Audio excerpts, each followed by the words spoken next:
Welcome back to the channel, everybody. Welcome back to MUFC versus Everybody, the channel that is built by you, the fans, and facilitated by you, the fans. This is a channel, like I've said many times. Yes, it's a Manchester United fan channel. And yes, I'm the host, but it is built on your thoughts, your feedback, your reactions, your opinions, your perspective, your views. It's built by you. I'm just here to facilitate, guide the conversation, and talk, basically. But I'd rather listen to you guys than listen to myself. I'm not here just to hear the sound of my own voice. Not like those early days of the channel, right, where there were a few people watching and it was just me talking. Those were lonely days. So continue, please, before we get started, continue getting involved in the chats. Please hit that like button. Please subscribe to the channel if you're new. I don't want to go back to those early days. It was very lonely. It was very sad, right?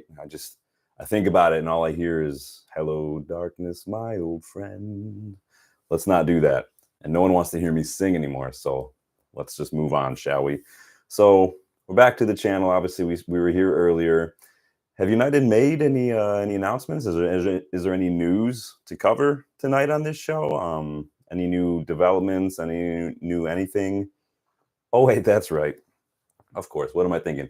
United have officially announced the signings of Matthijs and Noussair Mazraoui from Bayern Munich. Double deal. Obviously, it's been rumored for weeks, waiting on a few little last-minute things, but that has been officially unveiled by the club, and couldn't be happier, right? I know you guys are happy. I've seen a lot of the reactions online. Everybody's excited. Everybody's pumped. Everybody's just gassed up about the season.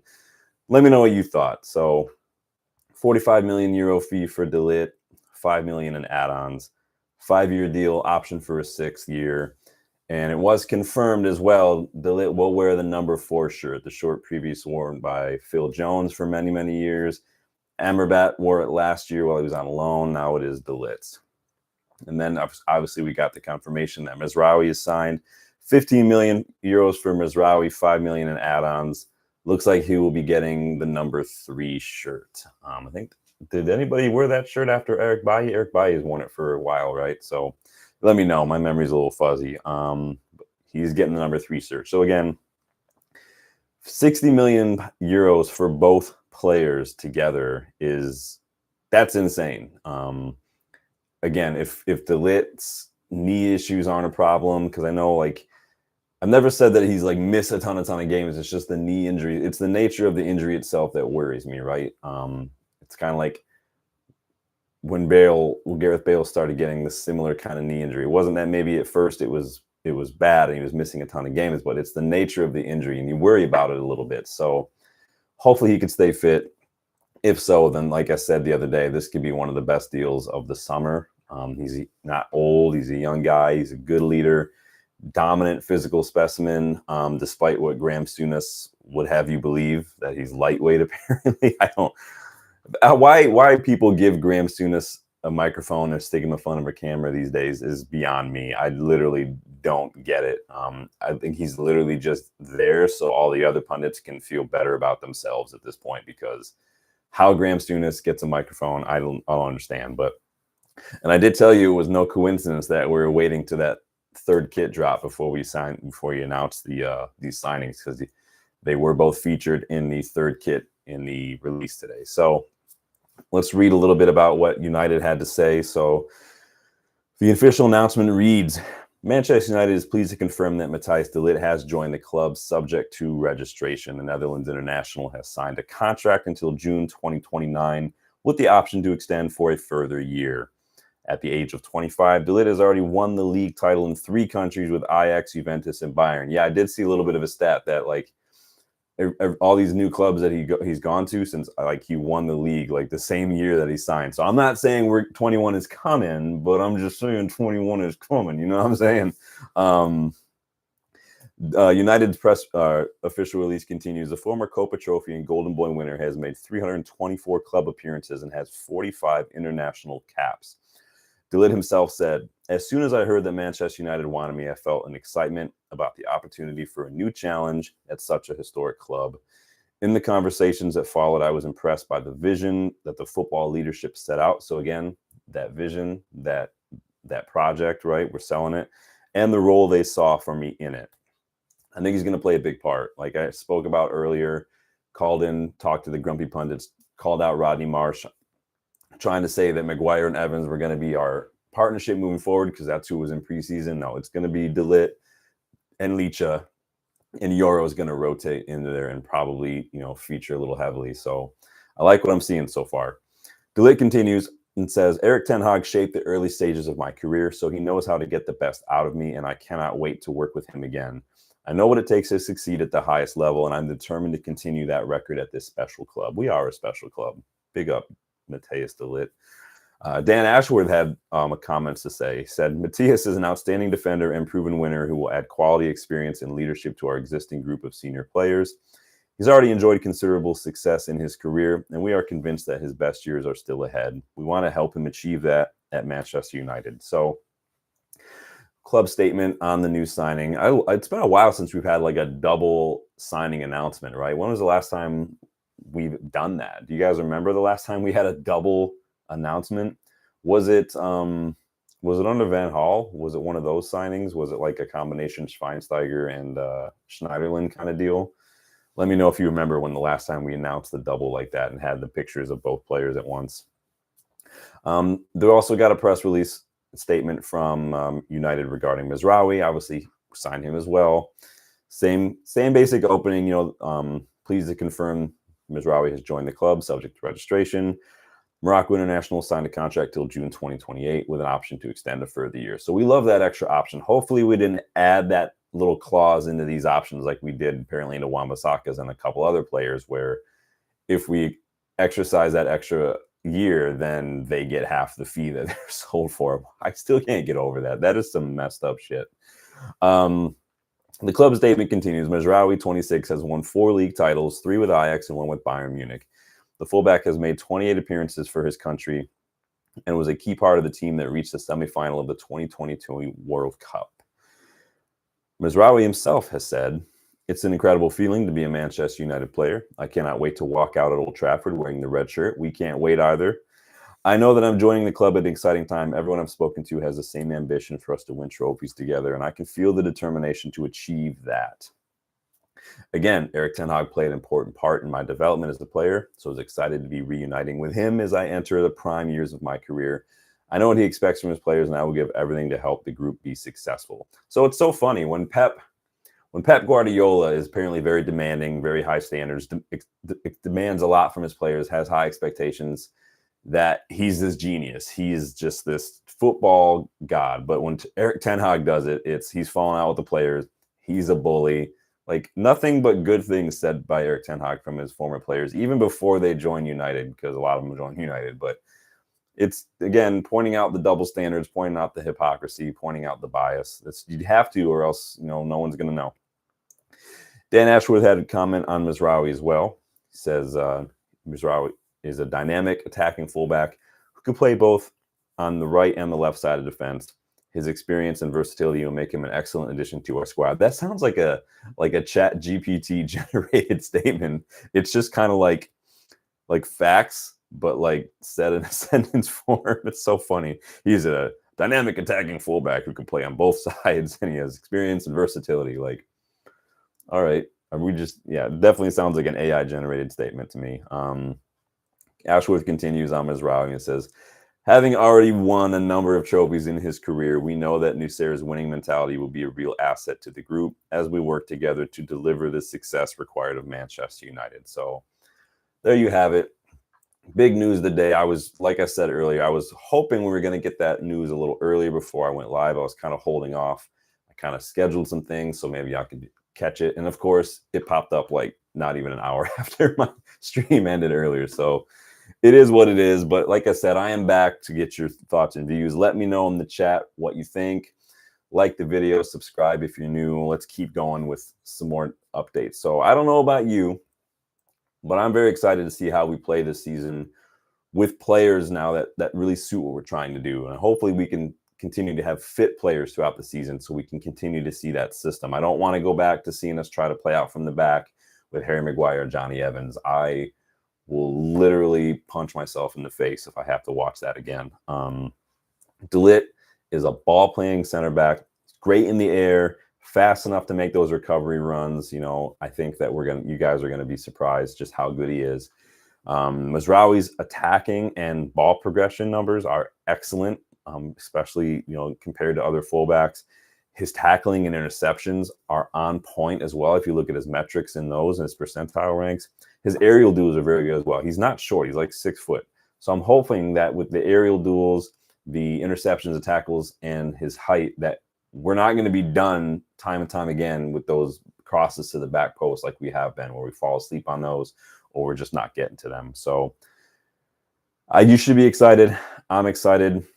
Don't let the clueless pundits and the journalists sway you. I know we've got some comments. Who was it? I can't remember now. Let me know in the chat if you remember. Somebody said, I feel like might have been Scholesy, who said like he couldn't get into like the worst Bayern team. Maybe it was Stevie Nickel. But I'm like, the worst Bayern team, you say that simply because they didn't win the league. Like we've spoken about before with Thomas Tuchel, Bayern had more points last season than they did the season prior. So they were better than they actually got better. And Bayer Leverkusen had to literally go undefeated just to win the Bundesliga. Like, wasn't like it was a horrible Bayern team. Like, let's be honest. It was the fact that I think that's a little insulting to Bayer Leverkusen and what they did. That's like sometimes when people will criticize the Premier League during like 15-16 when Leicester won it. Like, yeah, a lot of teams were in a bad place. Chelsea, United, a lot of them were not great. But don't take away what Leicester did that season. Leicester were flying.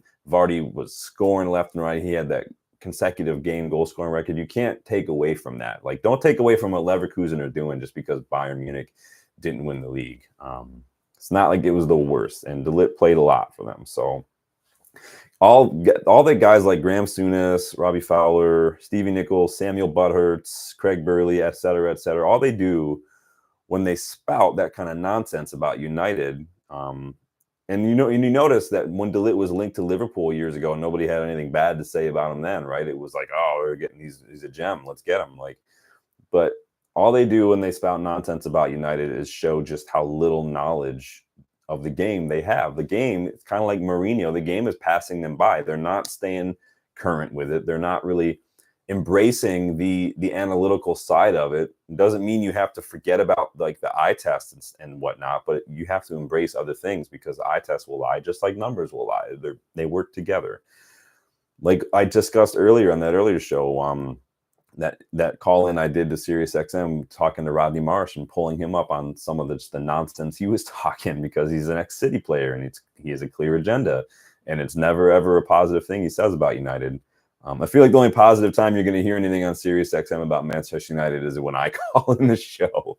But here's the thing. Just remember, we ruin childhoods. That's just plain and simple. All these guys that have these jobs now who have no clue what they're talking about and all they do is spout hate, we ruin childhoods. You know, we broke dreams. We've got players like Anderson who've got more medals than Steven Gerrard. It just is what it is.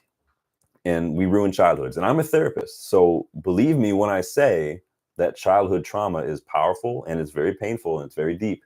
And believe me when I say that in this case, I'm here for it. So traumatize all you want to. I'll give you a card. I'll cut you a good rate. Nothing that I say is to be taken as professional advice, by the way. That's a disclaimer I'm told by my wife that I have to include. So this is what it is. So let's recap the transfer window so far for United because it's been a big day, right? So far we've got four players signed. Joshua Zirkzee, who we've yet to really see. Lenny Yoro, who looked bright, picked up that injury. We're not going to see him for a few months. And then today, obviously, Matthijs de Ligt and Noussair Mazraoui. So we've got defense. Problem is we still have some more that's needed. We'll get to that in a little bit. Outgoings. Alvaro Fernandez, gone. Donny van de Beek, gone. Willy Cambuala, gone. Mason Greenwood, Aaron Wan-Bissaka was confirmed today to have sold. So we've gotten some players out the door, a couple of whom probably have needed to go for a year or so now, unfortunately, in some cases. And then we also saw some players leave for free. And this is Raphael Varane, Anthony Martial, Short Tire, Brandon Williams, and Omari Forson have all gone as well. So it is what it is. Varane and Martial being off the books is going to save us a ton of money every year. in wages alone. We're trying to get back to a semi-decent wage structure. We have some players like Bruno who just signed a new contract who will probably be up there as one of the top earners, right, in that 300K a week range. But there's not many players now that I think are going to be here next summer that are going to stay on that wages. So guys like Casemiro, Jadon Sancho, Harry Maguire, these guys are probably going to be out the door relatively soon. I think Mount has, it's a big year for Mount. It's a big year for Rashford. It's going to be a big year for a lot of players. So we'll see what happens. But pretty decent windows so far. I'm not happy with how long it's taking us to get some of these deals done. Quite frankly, I'm not really sure what the holdup was for Ligt. You know, I get like they said that, you know, the report was we needed to sell Wan-Bissaka before we got Mazraoui, but like, I don't get it. Were we just waiting so we could do it as a double announcement? Like, I don't understand, because we did the double offer, right? Remember that last week we made the double, that joint bid that didn't go through. So I don't know. Let's move on to some other transfer news. Hit that like button for me, guys. Just let me know you're here. Let me know you haven't fallen asleep. I haven't put you to sleep with my nonsense. We do have some potential outgoings. So this is coming from French journalist Fabrice Hawkins. He reports that Jadon Sancho wants to play for Paris Saint-Germain. United want more than £50 million, reportedly. No agreement between the clubs as of yet. Hawkins does add that we are still actively also negotiating with PSG for Manuel Ugarte. Remember, too, that Jorge Mendes, who is Ugarte's agent, was also in England today. I think he was meeting with Chelsea probably to talk about João Felix, but it sounds like he was also meeting with United talking about Ugarte. So doesn't sound like we'll see an Ugarte Bamba or a here we go this week, though, according to this report. So again, keeping us updated, let us know that the deal isn't done. It sounds like, again, Ugarte is our priority midfield signing. As we reported earlier, though, there were reports coming in that United look at Fofana and Ugarte as separate independent deals. They're not, it's not one or the other. It looks like they're looking to bring in two midfielders if we can. We still have Eriksen, still have McTominay, still have Casemiro, all of whom I think if United had their choice would be gone already. And we probably bring in two midfielders, maybe even three, depending on how much, you know, Berga or Amrabat cost. But I think the more midfielders we have, the better, because it is a very, as we've seen in Ten Hag's system, it is a very kind of vulnerable area of the pitch, and a lot of things really need to go well for the midfield not to be exposed. And so it's kind of like a counterattack. A lot of the passing in a counterattack needs to be on point for a counterattack to work. You know, one bad pass can break it down. One sloppy touch and we give away possession and we're just completely done in midfield. So that's why it's so important to have players who can play a system. That's why Pep Guardiola literally like every season will buy new players, because if you notice, he changes his tactics a little bit. Some of the foundational stuff stays, like pressing the ball and whatnot, but the overall system, you'll notice, changes with Pep. It went from tiki-taka to a different system. A couple of years ago, it became about putting balls in the box and having like 2 or 3 runners at different depths, kind of getting on the end of wherever that ball happened to be. And then since Erling Haaland joined, we've seen his very counterattacking style and a lot of getting forward and then playing these cutback balls to Haaland in and around the box. So Pep changes the system. He also changes his players pretty much every year. He buys like a new center back pretty much every year. That's just how Pep works. So it is what it is. I think Pep at this point is just, he's gone to the right club for it, because it's literally like every summer he's just like, what do I want to do this year? Oh, let's do that. These players aren't going to work. I'm going to need these players. Let's go get them. And City just indulged that. So we'll see what happens. There was some reports coming out yesterday from what's his name, Martin Ziegler, saying that the trial is supposed to start here shortly. It should last like 10 weeks, they said, so like 2.5 months. We'll see what happens. I'm interested to see. But moving on, we got a Scott McTominay update just before I went live. I read this is coming from Gianluca Di Marzio. Remember that guy? He reports that United have rejected a loan offer for McTominay from Napoli. Remember yesterday we spoke about interest from Napoli in McTominay. All these other clubs are interested. It's becoming a bit of a saga with McTominay. It's kind of interesting. Like I said many times, I don't think anyone would have thought that the word saga and McTominay would ever be and used in the same sentence, but it is. He has something to offer, a certain system under a certain manager. It just doesn't do it for us.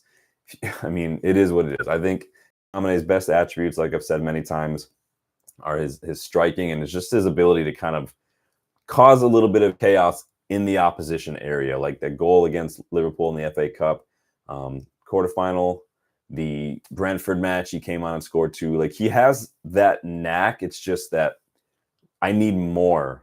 I need to see more from you in terms of your footballing IQ, your positioning, your passing, your dribbling, your ability to read the game, all of that. I need more. So let me know your thoughts. It sounds like if we're rejecting loans, we want either a full sale or he's going to be sticking around if we don't get that. I know it sounds like we were willing to lower our price. Fulham have already had a bid rejected. We'll see. Would you keep him? Would you sell him? I know sometimes I've called him Scott McDominate when he pops up in those moments, but I've also been first in line to criticize his shortcomings as a footballer. So not everyone shares my opinion, though. Let me know what you're thinking.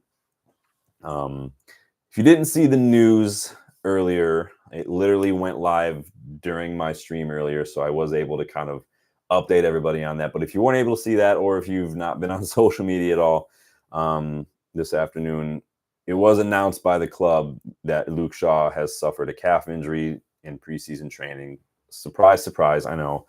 They have confirmed that he will miss the first few games of the season. This club statement says he's working hard on rehabilitation with a view to being available after the first international break. Shit, man.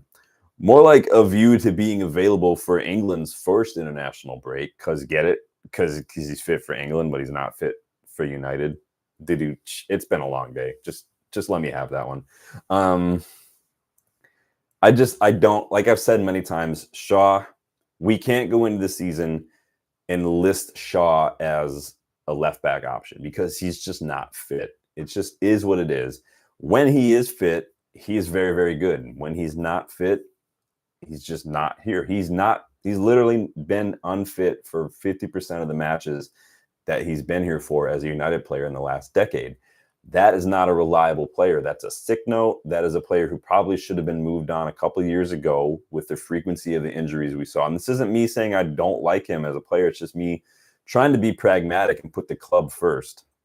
The problem is we kept giving him new contracts and we almost kept using it as an excuse, right? Oh, when he's fit and when he's doing this. And then we saw Alex Telles show up, and all of a sudden when he's challenged a little bit, Shaw starts taking the fitness a little more seriously. He starts improving.